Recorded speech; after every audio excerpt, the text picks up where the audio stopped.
नमस्कार, मी अश्विनी तुम्हा सगळ्यांचं खूप खूप स्वागत करते आजच्या नवीन व्लॉगमध्ये.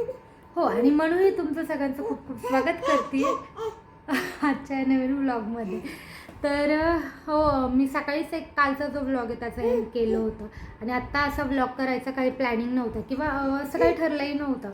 पण बसल्या बसल्या माझ्या डोक्यात आलं की चला करावं. कारण काही दिवसापूर्वी असं होतं की मला ना व्लॉग करायचे असायचे, पण माझ्याकडे वेळ नसायचा किंवा ते मला जमायचं नाही. पण सध्या असं होतं आहे ना, मला वेळही मिळतो आहे आणि व्लॉगही होत आहे. म्हटलं मग करायला हरकत नाही. कारण हो, काय पाहिजे, काय पाहिजे आहे तुला? अय्या, मोबाईल पाहिजे. No no no no no. हे घे हे घे हे मखाने खातेस का तू? हे बाई, इथे इथे ही दुसरी घे अंदर.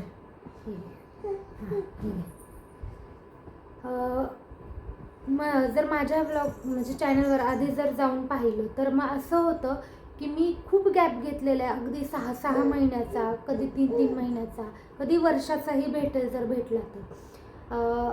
तेव्हा ना मला असं असायचं की मी खरं हे जे चॅनल चालू केलं होतं ना ते या उद्देशाने चालू केलं होतं की माझ्याकडे वेळही आहे आणि मी घरीच असते, तर काहीतरी इन्कम सोर्स चालू होईल या हेतूने. पण ते काही पॉसिबल झालंच नाही. कारण माझ्यात सातत्य नसल्यामुळे मी नेहमी नेहमी ह्या गोष्टी करू शकले नाही. पण मध्यंतरी ना, म्हणजे मी आत्ता दुसरा बेबी झाल्यानंतर असं ठरवलं होतं की मी हे नाही करणार आहे, मला नाही करायचं. मी ना, कारण याच्यात वेळही माझा इन्व्हेस्ट होतो आहे. आणि दुसरी गोष्ट म्हणजे की खूप ओढताण होते. जेव्हा आपण ठरवून करतो ना तर आपल्याला ते काम वाटतं आणि सध्या मी करते ना ते एन्जॉय करण्यासाठी. त्याचं कारणही असंच आहे. कारण मध्ये असं झालं होतं की मला ना माझे जे जुने व्लॉग आहेत ते माझ्या फीडमध्ये आले होते आणि मी ते सहज पाहिले. तर त्यात इतक्या सुंदर सुंदर गोष्टी होत्या ज्या मी फोटो किंवा म्हणून नमन्याचे असे व्हिडिओही नसेल ठेवले, जे त्यात अगदी रॉ दिसले. ते खूप छान वाटलं मला की ते बघतानाच मला खूप छान फ्रेश वाटलं. तेव्हा सगळं किती वेगळं होतं. खूप खूप खूप गोष्टी वेगळ्या होत्या, त्या चेंज झालेल्या वगैरे बऱ्याचशा आहेत माझ्या ब्लॉगमध्ये, माझ्या व्हिडिओजमध्ये. आणि तेव्हा मी छान अशी बारीकही होते. आता खूप मोठू झाली आहे, तर हरकत नाही बारीकही होऊ, थोडासा वेळ लागेल, पण करूया आता याने हे प्रयत्न. तर खूप गोष्टी चेंज झालेल्या मी शेअर केलेल्या आहेत. छान वाटायचं मला तेव्हा, जेव्हा आम्ही नवीन शिफ्ट झालो होतो तेव्हाचे ते जुने ब्लॉग जेव्हा मला बनवता येत नव्हते, तसं वाटायचं कशी करायचे मी. पण मी आता ह्या गोष्टी एन्जॉय करते आणि मेन म्हणजे त्या गोष्टी बघताना इतकं छान वाटलं, इतकं छान ना, की मी स्वतःचंच इतके ब्लॉग पाहिले जुने की काय सांगू, की त्या आठवणी, त्या गोष्टी खूप छान वाटल्या. तर म्हटलं की जरी आपण किती फोटोज व्हिडिओज कुठेतरी स्टोअर करून ठेवत असतो तरी ते अशा आठवणी मी बघत नाही किंवा त्याचं आता व्हिडिओ वगैरे टायटल वगैरे असतात त्याच्यामुळे थोड्या काही गोष्टी लक्षात येतात जेव्हा आपण त्या बघतो तेव्हा. म्हणून म्हटलं की यातून काही मिळत किंवा न मिळत, पण हे मी माझ्या आनंदासाठी आणि काही वर्षांनी हे जेव्हा बघेल तेव्हा मला छान वाटेल, यासाठी मी या गोष्टी करणार आहे. आणि खरं अशा हेतूने जेव्हा मी करते ना तर मला छान वेळही मिळतो आणि करताही येत आहेत या गोष्टी.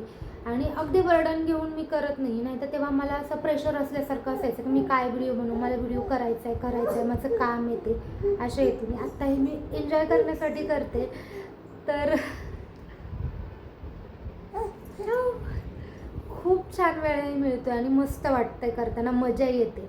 त्यामुळे मी या गोष्टी करते. म्हणून मग बसल्या बसल्या टी व्ही पाहिला, टी व्ही बंद केला आणि सहज मनात आलं म्हणून व्लॉग सुरुवात केली व्लॉगला. आणि त्या मनूची मस्ती चालू आहे आमच्या. आमची मनू लय मस्तीखोर झाली. त्यात आमची दीदी नाही आहे तर आम्हाला करमत नाही. मला तर राहून राहून तिची आठवण येते. आणि इथे ना मी खुर्ची छोटी, त्याच्यावर 2 पिलो ठेवून हात ठेवला आहे. कारण हात असा ठेवला ना तर माझा हात दुखायला लागतो, त्यामुळे मग मी असं ठेवलं आहे आणि मग आम्ही बोलतो. हो ना, हा हा हा हा हा. मनोडं माझ्या कानातले केस अशी ओढते नाही पोरगी.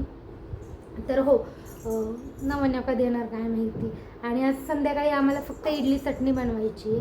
म्हणजे यांना खूप दिवस झाले, मी गेले 2-3 वेळेस जेव्हा ही इडली बनवली तेव्हा सांबारच केलं होतं, पण आज चटणी बनवली होती कारण यांना आवडते. आणि उन्हाळ्यात बरं वाटतं इडली चटणीच म्हणजे सांबारपेक्षा. जेव्हा थंडी छान असा पाऊस असेल ना तेव्हा गरम गरम सांबार आणि इडली मस्त वाटते. पण हो, आता इडल्या लावायच्या. आणि मी ना ते पीठ फ्रीजमधनं बाहेर काढून ठेवायचं विसरली होती, तर मग असे ठेवले. आता बघू किती फर्मेंट होईल ते.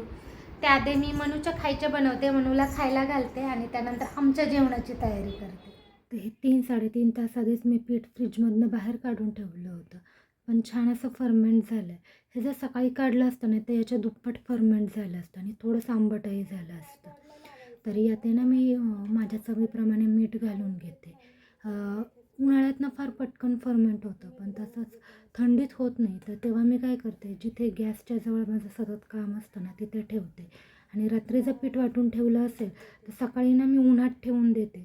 1-2 तासाचं जरी ऊन लागलं तरी छान मग फर्मेंट होतं. त्यामुळे मला एवढा प्रॉब्लेम येत नाही. आणि जेव्हापासून मला याचं प्रमाण कळालं नाही ना पिठाचं, तेव्हापासून माझ्या इडल्या कधीच फेल होत नाही. आणि इथे मनू पळते कारण तिचं पप्पा ऑफिसवरून आले आणि ते जेव्हाही येतात ना, ते ही एवढी खुश होते आणि एवढी पटपट त्यांच्याकडे पळत असते ना, की काय सांगू. आधी जेव्हा स्टार्टिंगला तिने तिच्या पप्पांना पाहिलं होतं, तेव्हा ती अशी आरडाओरडा करायला सुरुवात करते. तेव्हा मी नेमकी शूट केलं नाही. पण आता ती पटपट पटपट सरकत तिच्या पप्पांजवळ आली आणि तिचं म्हणणं असतं की पप्पा मला उचलून घ्या. ती आल्या आल्या पाय धरते, पण सॉक्स वगैरे असतात म्हणून मग ते शक्यतो धरू देत नाही. आता फार मस्त पाय धरते, मला उचलून घ्या म्हणते. तर चला यांची अशीच मस्ती चालू राहील तोपर्यंत मी माझ्या इडल्या लावून घेते. तर माझ्या जे इडल्याची जी भांडी आहेत त्याला मी छान असं तेल लावून घेते, ज्याने आपल्या इडल्या भांड्याला चिटकणार नाही आणि अगदी छान अशा निघतात. खूप सुंदर इडल्या होतात. मी मग असे सांगितलं की जेव्हापासून मला इडलीचं प्रमाण कळालं आहे ना, तेव्हापासून माझी इडली कधीच फेल झाली नाही. अगदी छान सॉफ्ट मऊ अशी आणि हलकी होते.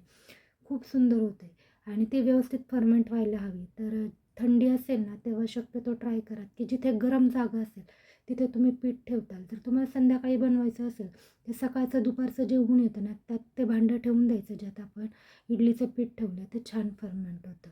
तर मी ना आता ह्या भांड्यांमध्ये इडल्या लावून घेते आणि नेहमीप्रमाणे माझ्या इडल्या आजही छान अशा होणार आहेत, यात काही डाऊटच नाही. आणि खरं तर मला कॅमेरानं खाली ट्रायपॉडला लावायचा होता, पण म्हणून आजकाल काही ट्रायपॉड ठेवत नाही, ती ओढून घेते. म्हणून मी शक्यतो हातात धरूनच शूट करते.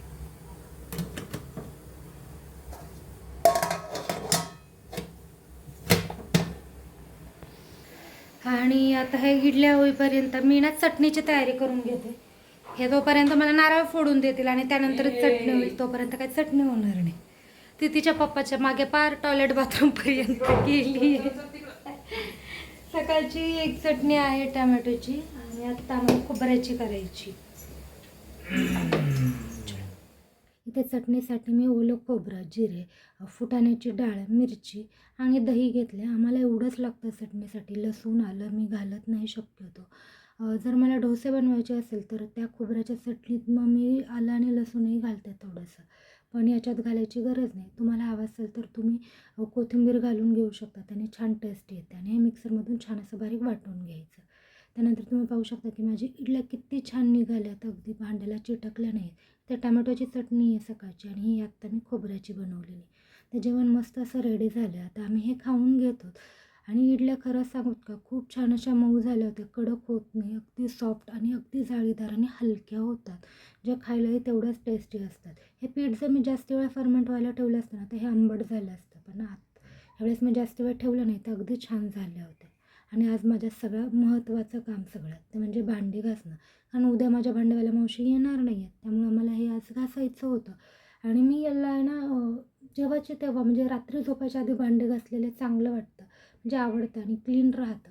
पण मावशी दुपारच्या येतात त्याच्यामुळे ते पूर्ण भांडे एकाच वेळेस घासतात. त्यामुळे मी रोज भांडे उचलून बाहेर ठेवत असते, पण आज उद्या मावशी नाही येणार आहे, त्यामुळे मी आज मस्त भांडेही क्लीन करून घेते. आणि मला बऱ्याच वेळेस वाटतं की बंद करावी भांड्यासाठी, मी जे हेल्प घेते ते. पण हिचे पप्पाही नको म्हणतात, कारण मग तेवढंच मुलींकडे लक्ष देता येतं आणि खरं सांगायचं तर मलाही बरं वाटतं. त्याने माझी चिडचिड कमी होते आणि मी वाटेल ते बनवू शकते, नाहीतर भांडे पडतील आणि बऱ्याचशा वेळेस बऱ्याचशा गोष्टी बनवल्या जात नाही. तर नेहमीसारखं माझं किचन क्लीन झालं आहे, जे की मला रोज झोपताना लागतं. भांडे घासायचे असू देत नसू देत, पण मी किचन नेहमी असं क्लीन करते. ती मला एक सवयच झाली आणि सकाळी उठल्यावर स्वच्छ किचन बघायला छान वाटतं. तर असा होता आजचा हा माझा छोटासा व्लॉग. तर आजचा व्लॉग मी इथेच थांबवते. आपण भेटूयात नेक्स्ट व्हिडिओमध्ये. तोपर्यंत बाय.